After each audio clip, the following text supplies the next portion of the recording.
I was impressed throughout the whole thing, the way every person that was involved seemed to be coordinated with everyone else. And there were a lot of people that were working to keep me alive and to help me beat this cancer.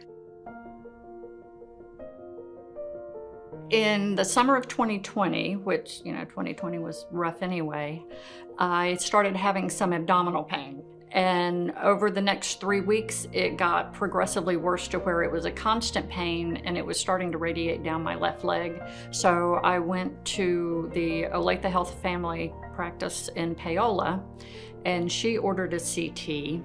And she called me that afternoon and said, yeah, you've got a mass in your abdomen. That felt like somebody sucked the air out of my lungs because it was not anywhere on my radar. So I saw a urologist that next week, and he did a biopsy.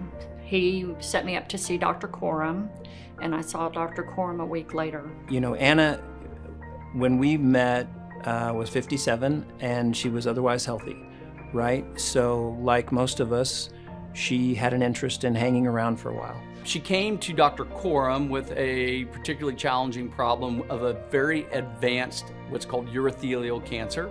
People typically think of that as the bladder cancer, but this one happened to be in the tube from the kidney to the bladder called the ureter. So we talked about the prospect of chemotherapy and even surgery to remove the remainder of the disease.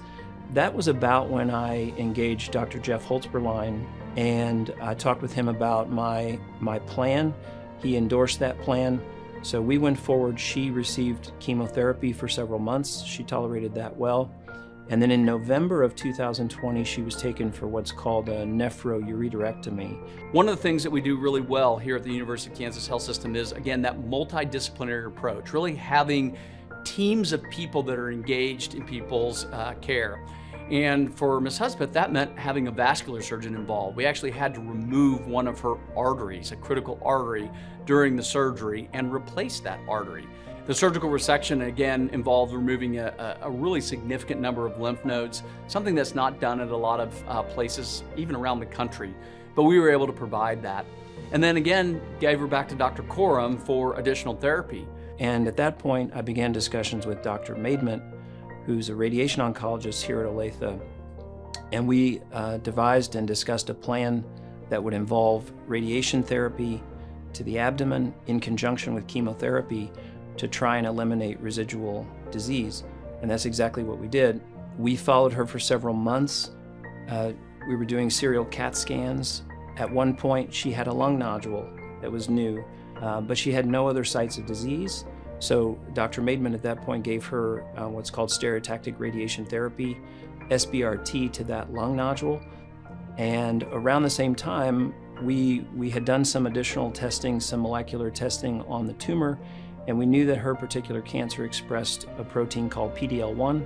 And so we decided to initiate a course of immunotherapy just after she finished her radiation to the lung. She's now been followed for 1.5 years with no evidence of recurrent disease.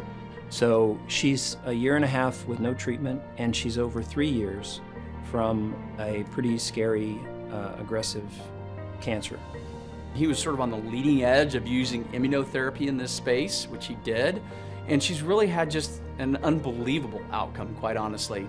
From a state where we were very concerned about our ability to really render disease control or cure, she's now 3 years out and doing fantastic. I had stage 4 cancer, and I'm sitting here right now with no evidence of cancer. And that, to me, is proof of miracles.